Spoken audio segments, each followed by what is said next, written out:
ಹಿರಿಯರನ್ನು ಸ್ಮರಿಸುವ ಹಾಗೆ ನಮ್ಮ ನಾಡಿನ ಸಂಸ್ಕೃತಿ ಸಂಪ್ರದಾಯಗಳನ್ನು ತಿಳಿಯುವ, ಆರಾಧಿಸುವ, ಪೂಜಿಸುವ ಒಂದು ಪುಣ್ಯ ದಿನ.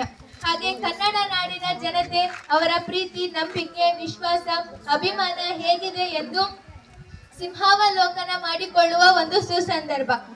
ಸಿಂಹ ಕಾಡಿನ ರಾಜನಾದರೂ ಅದು ಬೆಳೆದು ಬಂದ ಸನ್ನಿವೇಶ, ಅದು ನಡೆದು ಬಂದ ದಾರಿ ಹೇಗಿತ್ತು ಎಂದು ಪದೇ ಪದೇ ಹಿಂದಕ್ಕೆ ತಿರುಗಿ ನೋಡುತ್ತಾ ಮುಂದಿನ ಹೆಜ್ಜೆಯನ್ನು ಆತ್ಮವಿಶ್ವಾಸದಿಂದ ಬಲವಾಗಿ ಹೆಜ್ಜೆಯನ್ನು ಇಡುತ್ತದೆ.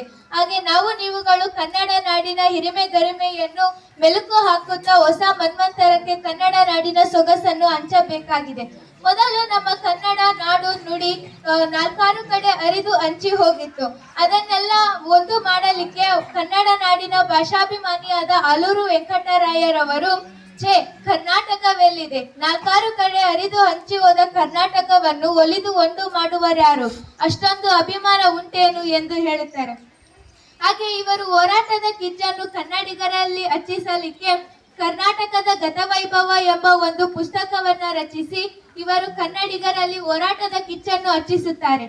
ಮತ್ತು ನಮ್ಮ ಕನ್ನಡ ಭಾಷೆ ಜಗತ್ತಿನಲ್ಲಿಯೇ ಅತ್ಯಂತ ಸುಂದರ ಲಿಪಿಗಳ ರಾಣಿ ಎನಿಸಿಕೊಂಡ ಭಾಷೆಯಾಗಿದೆ ಮತ್ತು ಅತ್ಯಂತ ಜ್ಞಾನಪೀಠ ಪ್ರಶಸ್ತಿಗಳು ದೊರೆತಿರುವ ಭಾಷೆ ಎಂದರೆ ಅದು ನಮ್ಮ ನಿಮ್ಮೆಲ್ಲರ ಅಚ್ಚುಮೆಚ್ಚಿನ ನಲ್ಮೆಯ ಭಾಷೆ ಕನ್ನಡ.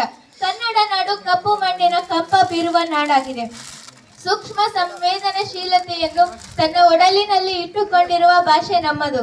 ಕಾವೇರಿಯಿಂದ ಗೋದಾವರಿಯವರೆಗೆ ಪಸರಿಪ ನಾಡೆ ಕನ್ನಡ ನಾಡು. ಕನ್ನಡ ನಾಡಿನ ಕನ್ನಡ ನಾಡಿನ ವ್ಯಾಪ್ತಿಯ ಬಗೆಗೆ ಜನರಲ್ಲಿರುವ ಸೃಜನಶೀಲತೆಯನ್ನು ಈ ರೀತಿಯಲ್ಲಿ ಹೇಳುತ್ತಾರೆ. ಕುರಿತೋದದೆಯ ಕಾವ್ಯ ಪ್ರಯೋಗ ಪರಿಣಿತ ಮತಿಗಳು ಎಂದು.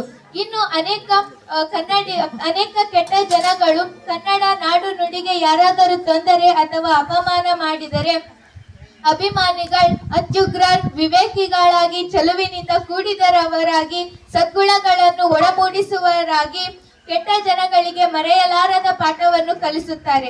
ಇದು ಕನ್ನಡ ನಾಡಿನ ಶಾಸನದಲ್ಲಿ ಸಾಧುಗೆ ಸಾಧು, ಮಾಧುರ್ಯಂಗೆ ಮಾಧುರ್ಯ, ಬಾದಿಪ್ಪ ಕಲಿಗೆ ಕಲಿಯುಗನಂತೆ ಕನ್ನಡಿಗರ ಬಗ್ಗೆ ಹಾಡಿ ಹೊಗಳಿದ್ದಾರೆ.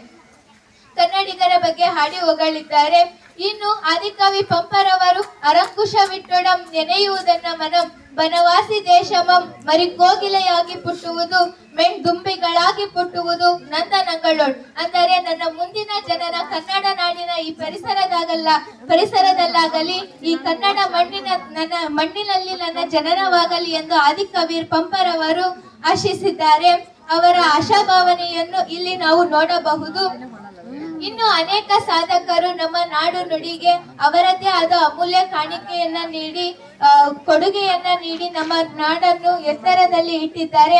ಆದರೆ ಇಂದು ನಾವು ನೀವುಗಳು ಆಧುನಿಕ ತಂತ್ರಾಂಶದಲ್ಲಿ ಕಳೆದು ಹೋಗದೆ ಕನ್ನಡ ನಾಡು ನುಡಿಯನ್ನು ಉಳಿಸಿ ಬೆಳೆಸುವುದಕ್ಕಾಗಿ ಕಂಕಣಬದ್ಧರಾಗಬೇಕಾಗಿದೆ.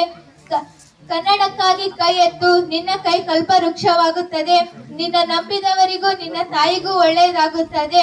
ಅನ್ಯ ಭಾಷೆಯ ಅಂಗಿಗೆ ಒಳಗಾಗದೆ ಕನ್ನಡ ನಾಡು ನುಡಿಯನ್ನು ಬೆಳೆಸುವುದಕ್ಕಾಗಿ ನಾವು ಇರೋಣ ಎಂದು ಹೇಳುತ್ತಾ, ಮತ್ತು ಎಲ್ಲಾದರೂ ಇರು, ಎಂತಾದರೂ ಇರು, ಎಂದೆಂದಿಗೂ ನೀ ಕನ್ನಡವಾಗಿರು, ಓ ಮುದ್ದಿನ ಕರು ಎಂಬ ಒಂದು ಕವಿಯ ಮಾತನ್ನು ನೆನಪಿಸಿಕೊಳ್ಳುತ್ತಾ ನನ್ನ ಮನದ ಮಾತುಗಳಿಗೆ ವಿರಾಮ ನೀಡುತ್ತೇನೆ.